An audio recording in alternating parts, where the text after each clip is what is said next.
सभी दोस्तों को नमस्कार।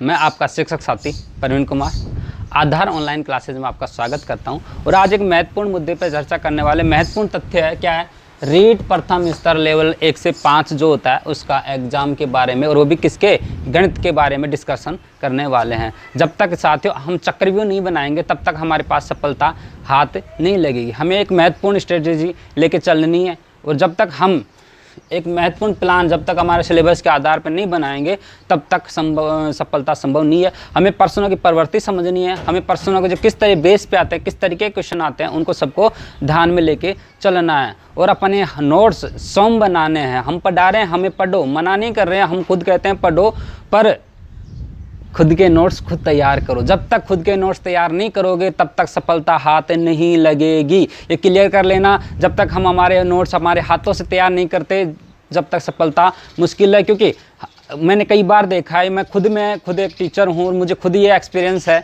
कि जब हम नोट्स तैयार करते हैं तो हमें चीज़ याद हो जाती है। और मैं तो इतना तक बता देता हूँ, फलाने नोट्स फलाने पेज पे ये क्वेश्चन मैंने लिखा था। अगर नहीं भी लिखा वैसा क्वेश्चन अगर आया था तो ऐसा क्वेश्चन उस पेज पे हमने लिखा था, तो वो क्वेश्चन हमारे फट ध्यान आ जाएगा। और हमारी जो एक्यूरेसी है फास्ट क्वेश्चन पेपर को जल्दी जल्दी सोल्व करने की है, वो क्या हो जाएगी, बढ़ जाएगी। तो सबसे पहले मेरी बात यही रहेगी, जब तक आप ऑफलाइन नोट्स तैयार नहीं करोगे, ऑफलाइन नोट्स से पढ़ोगे नहीं, ऑफलाइन नोट्स से लिखोगे नहीं, तब तक सफलता संभव नहीं है। ऑनलाइन पढ़ो, अच्छी बात है, बहुत अच्छी बात है, क्योंकि क्या सब एक तरीके से एक बहुत अच्छा प्लेटफॉर्म है सोशल मीडिया, इसलिए मैं इससे जुड़ा हूँ। और मेरे को बहुत अच्छा अनुभव हो रहा है और बहुत अच्छा मेरे को फील हो रहा है कि आप लोग मेरे से जुड़ रहे हैं। तो बात आती है आज के पेपर के ऊपर, चर्चा करते हैं। देखो हमारे गणित में 5 यूनिट बना ली हमने। क्या कितनी यूनिट बना ली? 5 यूनिट बना ली। और 5 यूनिट कौन सी हैं? जिसमें पहला ये था जिसमें 1 करोड़ तक की संख्याएं, पूर्ण संख्याएं, प्राकृत सारी संख्याएं, जिसमें 1 करोड़ से लेके जितने 1 करोड़ तक की संख्या, जिसमें से संख्याओं के बारे में क्वेश्चन नहीं पूछ रहा था। क्योंकि क्वेश्चन आया था 100 लाख किसके बराबर है, 100 लाख किसके बराबर है रेट में क्वेश्चन आया था। स्थानीय मान तुलना, स्थानीय मान जाते मान में तुलना, स्थानीय मानों का क्वेश्चन आया था। जैसे एक बड़ी सारी संख्या दे दी थी, उसमें 5 के स्थानीय मानों का योग पूछा था, तो 5 जितने भी 5 में से 3 5 थे, वो योग आपको बताना था। ठीक है। इनमें मूल संक्रियाएं, जोड़ गुणा भाग बाकी, इनके बारे में आपसे पूछेगा। और भारतीय मुद्रा, भारतीय मुद्रा जो भी हमारे पैसे सिक्के टके ये हैं, इनके बारे में अपने से पूछेगा। इनके बारे में हमें बेसिक नॉलेज होनी चाहिए, क्योंकि वो क्वेश्चन अभी मैं बता रहा था कि 100 लाख किसके बराबर है, भारतीय मुद्रा का ही क्वेश्चन था। अब बात करते थे, इसमें मैंने क्वेश्चन निकाले हैं, मैंने 3 पेपर लिए हैं, तीनों पेपर क्वेश्चन निकाले हैं, वो मैं डिस्कस करूंगा। पहले एक बार इस पर चर्चा कर लेते हैं। नंबर 2 टॉप में जो यूनिट है हमारी वो है भिन्न, एचसीएफ, एलसीएम, लघुत्तम महत्तम समापवर्त्य और महत्तम समापवर्त्य। ठीक है, लघुत्तम और महत्तम दोनों के बारे में अपने को क्वेश्चन पूछेगा। भिन्न, भिन्न में भिन्नों की सारी क्वालिटी, उचित भिन्न, अनुचित भिन्न, मिश्र भिन्न, भिन्नों का योग, भिन्नों का गुणा, भिन्नों का भाग, और परिमेय संख्या भी इसी में आ जाएगी। ये सारा क्या करेंगे इस यूनिट में हम लेंगे। अब आते हैं दोस्तों एक एक नियम। एक एक नियम में क्या होता है, किसी भी एक चीज़ का मान हमें निकालना होता है। उसमें क्या क्या है, औसत है, लाभ हानि है और सरल ब्याज है, साधारण ब्याज है। लाभ हानि, सिंपल इंटरेस्ट और औसत एवरेज, ये अपने को कौन से में इसमें पढ़ना है। अभी डिस्कस करेंगे कि इसमें कितने क्वेश्चन आ रहे हैं। पहले एक बार इस पर चर्चा कर लेते हैं। नंबर 4 पे है द्विविमीय और त्रिविमीय। द्विविमीय और त्रिविमीय ठोस ज्यामितियां, वक्रतल, समतल, रेखा, कोण, किरण। कोण विशेष है, अभी मैं इस पर चर्चा करूंगा। कोण एक विशेष टॉपिक है, बिंदु रेखा और कोण। ये आयतन, और उसमें जो हमारे द्विविमीय त्रिविमीय में आएगा। समतल में, समतल जो आकृतियां हैं द्विविमीय हैं और जो ठोस आकृतियां हैं वो त्रिविमीय हैं। तो समतल की क्षेत्रफल परिमाप और ठोस की आयतन और क्षेत्रफल, ये पूछेगा। और नंबर 5 हमारी गणित की शिक्षण विधियां। अब आते हैं दोस्तों इस दर की ओर। इधर क्या है, मैंने क्या किया है कि मैंने 3 पेपर उठाए हैं, 2016, 2018, 2012। इससे पहले पेपर हुआ था, मैंने उसका कोई औचित्य नहीं निकला, मैंने नहीं उठाया। इसका भी कोई औचित्य नहीं है, क्योंकि दोस्तों वर्तमान 2012 को आज गुजरे 8 साल हो गए। एग्जाम होगा 2000 सितंबर की कह रहे हैं। अगर सितंबर में होता है तो अच्छी बात है, मंत्री साहब कह रहे हैं। तो अगर तो फिर भी 8 साल होगी, 8 साल में बच्चे भी बदले हैं, पैटर्न भी बदला है, तो इसका कोई मकसद नहीं है। फिर भी अपन इन 2 पेपरों को विशेष ध्यान देंगे। फिर भी इसमें इसलिए ध्यान दे रहे हैं कि कितना पेपर उसमें आया है, कितने क्वेश्चन आए हैं, क्योंकि लगभग सेम पैटर्न से क्वेश्चन चल रहे हैं। अब ध्यान से देखो दोस्तों, अगर मैं बात करूं 2012 की, 2012 में इस टाइप के क्वेश्चनों में 7 क्वेश्चन आए थे। कितने क्वेश्चन आए थे? 7 क्वेश्चन आए थे। जो क्वेश्चन आए थे वो इतने सरल थे कि 5वीं 6वीं में पढ़ने वाले बच्चों को दे दो, वो भी कर देंगे 7 क्वेश्शन। अगर वो 6ठी 7वीं में पढ़ता है और उसने बुक पढ़ ली है, क्योंकि 6ठी 7वीं में होती है ये सारी संख्याएं, चीज़ें, और वो भी आराम से कर देगा। इतने आसान थे। ठीक है, अब नंबर 2 पे बात करते हैं, भिन्न एलसीएम एचसीएफ। इसमें 4 क्वेश्चन आए थे, वो भी बहुत आसान क्वेश्चन थे। ऐसा जो मतलब लोड वाला क्वेश्चन नहीं है ये पेपर। 2011 2012 वो वाले रेट पेपर ही नहीं है। वैसे मैंने पेपर कैटेगरी में नहीं रख रहा मैं उनको। एक नियम, लॉ, औसत, लाभ, हानि, सिंपल स्टेटमेंट, 5 क्वेश्चन आए थे। और समतल वक्रतल ठोस ज्यामितियों में कितने क्वेश्चन आए थे? इसमें भी 5 आए थे। बाकी कुछ क्वेश्चन किसमें आए थे? शिक्षण विधियों में आए थे। टोटल क्वेश्चन आते हैं हमारे पास में 30। कितने क्वेश्चन आते हैं? 30, जिसमें एवरेज 9 से लेके 10 तक, 10-11 तक इसके क्वेश्चन आते हैं। शिक्षण विधियों के क्वेश्चन आते हैं 9 से 11 तक, 10-11 तक। ठीक है, 9 से लेके 11 ही कर देता हूं इसको, 9 से 11 तक आते हैं, क्योंकि 10 भी आ जाते हैं, 11 भी आए हैं। इस तरीके से क्वेश्चन शिक्षण विधियों के आते हैं। बचे किसके? 20 क्वेश्चन या 21 क्वेश्चन बचे मेथड के 4 यूनिटों के। अब आते हैं नंबर 2 2016 वाले भी बात करते हैं। 2016 वाले में 8 क्वेश्चन आए थे फर्स्ट यूनिट से। कितने क्वेश्चन आए थे? 8 क्वेश्चन, और बहुत ही शानदार क्वेश्चन आए थे, मजेदार क्वेश्चन आए थे, अच्छे क्वेश्चन थे, आसान थे, पर थोड़ा सा टेक्निकल थे, थोड़ा सा। अब नंबर 2 पे बात करते हैं, एलसीएम एलसीएफ के 4 क्वेश्चन आए थे। 2 एलसीएम के आए थे, एक एचसीएफ एलसीएम का, और एक आया था, 2 आए थे भिन्न के। ठीक है, ये क्वेश्चन आए थे, इसमें आए थे। किसमें? 2016, 15-16 के जिसे बोलते हैं, या 15 बोल देते, कि 15 में नोटिफिकेशन जारी हुआ था, 16 में एग्जाम हुआ था, शायद फरवरी, 15 फरवरी या 17 फरवरी ऐसे कुछ करके था। एक नियम, औसत, लाभ, हानि और सिंपल इंटरेस्ट, इसके 4 क्वेश्चन आए थे। बहुत अच्छे क्वेश्चन थे ये भी, ऐसा ज़्यादा कोई लोड वाला चीज़ नहीं था। ये अपन उन बच्चों से पूछ सकते हैं जिन्होंने एग्जाम दिया। आपने भी दिया है तो आप भी तुलना करके देखना कि 2018 2016 के क्वेश्चनों में 2012 क्वेश्चनों में रात दिन का अंतर है। ये क्वेश्चन तो आंख बंद करके कर दो, कभी भी ये खोल के कर सकते हो, इनमें दिमाग लगा करना पड़ेगा। चलो इस पे आते हैं। समतल वक्रतल ठोस ज्यामिति में 5 क्वेश्चन आए थे। ठीक है, अब आते हैं इस पे। इसमें तीनों पे, एक कैल्शियम, एक एचसीएफ, एक भिन्न। अब की बार जो लास्ट पेपर हुआ था 2018 का, उसमें एक बात आपको बता दूं, जो सिलेक्शन हुआ था बच्चों का इन्हीं विषयों को पीछे हो गया था, क्योंकि अब की बार जो साइकोलॉजी है एक तरीके से धुआंधार आई थी, बहुत खतरनाक आई थी अब की बार फर्स्ट लेवल की साइकोलॉजी। इसलिए बच्चों ने क्या रेट भी लगाया था, आपको याद हो कि भाई पेपर हमें बोनस दिया जाए, साइकोलॉजी हार्ड आई है।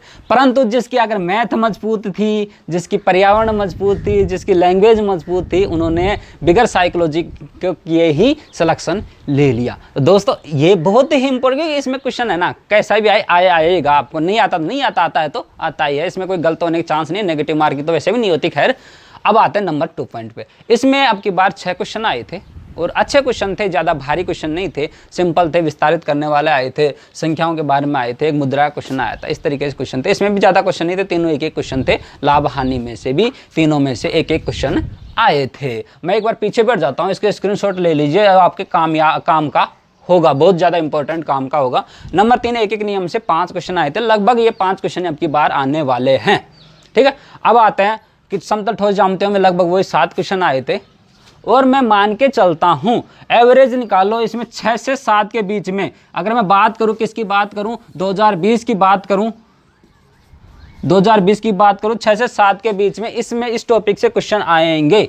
कौन से टॉपिक से क्वेश्चन आएंगे? जो चौथा नंबर टॉपिक, इससे आएंगे, और एक नियम से आएंगे। 4 से 5 के बीच में फिक्स है, इसमें भी 4 से 5 के बीच में क्वेश्चन आएंगे।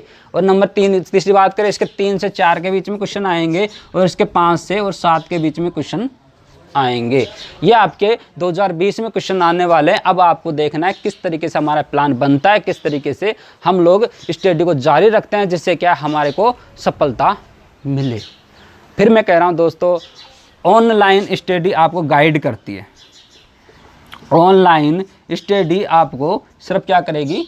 गाइड करेगी। पढ़ना तो आपको ऑफलाइन ही पड़ेगा, नोट्स तैयार करना। मैं ये नहीं कह रहा कि आप मत पढ़ो, आप ऑनलाइन पढ़ो, उस चीज़ को आप बंद कर दो सब कुछ, और फिर अपने विवेक से, सविवेक से, एक से लेके जो मतलब 6ठी 7वीं 8वीं की ये 3 बुकों के लगभग कोई आपके टॉपिक है, वैसे 9वीं का भी है 10वीं का भी है, तीनों जोड़ देता हूँ। चलो 6 से लेके 10, 6, 7, 8, 9, 10 ये 5 क्लास के बुकों को आप देखो, एनसीईआरटी बुक। और एक बात और विशेष बता देता हूँ, जो अब पिछली बार जो बुक चल रही थी हमारे वो चेंज हो गई हैं। बुक कौन सी आ गई हैं? एनसीईआरटी की जो सेंटर पे चल रही थी, जो पहले चल रही थी लगभग 2015-16 के आसपास, 2015-16 में जो बुक चल रही थी उन्हीं बुकों के आधार पर पेपर बनेगा।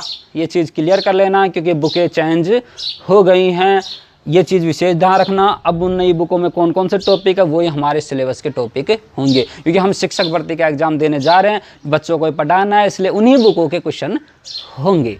अब बात करते हैं दोस्तों, ये चीज़ समझ में आ गई, ये चीज़ समझ में आ गई, ये चीज़ समझ में आ गई। अब बात करते हैं कि हम पढ़े किस तरीके से। देखो 4 टॉपिक हैं, चारों टॉपिक के आप क्वेश्चन निकालो, जितने हो सके उतने क्वेश्चन निकालो। जो बुक उठाओ, आपको सोल्व करने की जरूरत नहीं है उन बुकों को, तो बुकों को 6 से जो 10वीं तक के बुक है उनको सोल्व करने की जरूरत नहीं है, सिर्फ देखो क्या ये क्वेश्चन मेरे को आता है, ये क्वेश्चन मेरे को आता है, ये मेरे को आता है, ऐसे मतलब सारे ही आते हैं। 1-2 क्वेश्चन निकाल के देखना, ऐसा नहीं है कि बस ये भी आता है, ये भी आता है, घुमा दे बुक, नहीं, वास्तव में आता है। उसका गैस करो, सॉल्यूशन गैस करो और मिलाओ, दिमाग मतलब उसको दिमाग में सोल्व करने की कोशिश करो। जब दिमाग में सोल्व करोगे तो फिर समझ में आएगा कि क्वेश्चन क्या था, उसको हमने कैसे सोल्व किया। उससे क्या हमारी जो मेमोरी है ना वो शार्प होगी, मेमोरी शार्प होगी, और क्या है कि हमारे जो सोचने समझने की, विचार तर्क करने की क्षमता है ना वो विकसित होगी। और इससे क्या है कि हमारे को गणित में नहीं सभी विषय में फ़ायदा मिलने वाला है, सभी विषय में फ़ायदा मिलने वाला है। दोस्तों ये चीज़ मैंने निकाल दी। अब बात कर देता हूँ मैंने क्या पढ़ाया क्या नहीं पढ़ाया, उस पर डिस्कस करेंगे। सबसे पहले हम एक बार इन पे चर्चा कर लेते हैं कि मैं एक बार दोबारा इन सभी टॉपिक्स पे वीडियो बनाने वाला हूँ, क्योंकि लॉकडाउन चल रहा है, मैं स्कूल चला जाता हूँ, सर्वे का काम चल रहा है, सर्वे और क्वारंटाइन समिति में भी सदस्य बना रखा मेरे को, तो उसमें भी अभी क्वारंटाइन हमारे कोई प्रवासी आया नहीं है, तो इतना लोड है नहीं। सर्वे का काम है, सर्वे के लिए हमारे जो टीम है, हमारे जो शिक्षक साथी हैं उनको हमने बना रखा है, टीम भाग बांट रखे हैं, तो वो अपन कर रहे हैं। मैं शाम को रिपोर्ट बना के क्लियर करके दे देता हूँ। बात आती है क्या हम लोग इनको एक बार विस्तार से पढ़ लेंगे, क्योंकि इनका जो सिलेबस है ना, मैंने जो पढ़ाया मैंने सारे टॉपिक हैं, मैंने टॉपिक सारे पढ़ाए हैं, पर एक बात विशेष है, स्तर है ना, स्तर वो थोड़ा सा क्या है, थोड़ा सा ज़्यादा। इससे क्या है आप कंफ्यूज होंगे, इससे क्या है आप यार क्या यार इतना भारी होता है, इतना खतरनाक होता है। क्योंकि हमने 10th अगर आपने 12th में मैथ ली होती तो आज और कुछ कर रहे होते। हो सकता है आप 12th में मैथ ले ली, पर जो ये क्वेश्चन आते हैं ये हम उसी टाइम पढ़ते हैं, बाद में छोड़ देते हैं। जैसे जैसे पढ़ते हैं उनको जब जरूरत होती है तभी पढ़ते हैं, हमारे को जरूरत है एग्जाम दी पा खत्म। बाकी हमारी जो बुक है हर बार अलग अलग सिलेबस आता गया, हम पढ़ते गए पिछली चीज़ों को, सिर्फ हमारे लिए बेस रह गई, बेसिक रह गई हमारे को बेसिक। तो सबसे पहले तो हम क्या करेंगे, इनमें बेसिक चीज़ें पढ़ेंगे और फिर इसके बाद में इसके क्वेश्चन पढ़ेंगे। फिर मैं पढ़ाने के बाद में आप लोग बुक उठाना और बुक को क्या करना, उठाने के बाद उसको देखना कि इसमें वास्तव में सर ने पढ़ाया या आपके जो बंधु हैं प्रवीण कुमार उन्होंने पढ़ाया कि वास्तव में क्या सही है या नहीं है। और जितने हो सके उतने मॉक टेस्ट दो, जितने हो सके उतने क्वेश्चन सोल्व करो। और कोई लोड नहीं है यार, और भी कंपटीशन में बैठना मिल जाएगा मौका, तो सारे हार्ड भी पढ़ लो तो कोई लोड नहीं। पर एक बात विशेष, अगर आप सिर्फ रीट की तैयारी कर रहे हो, ज़्यादा हार्ड पढ़ने की जरूरत नहीं है। बाकी सभी सब्जेक्ट को बराबर टाइम दो। मिलते हैं दोस्तों अगले वीडियो में। जय हिंद, बने रहिए, आपका प्यार यूँ ही बनाए रखिए।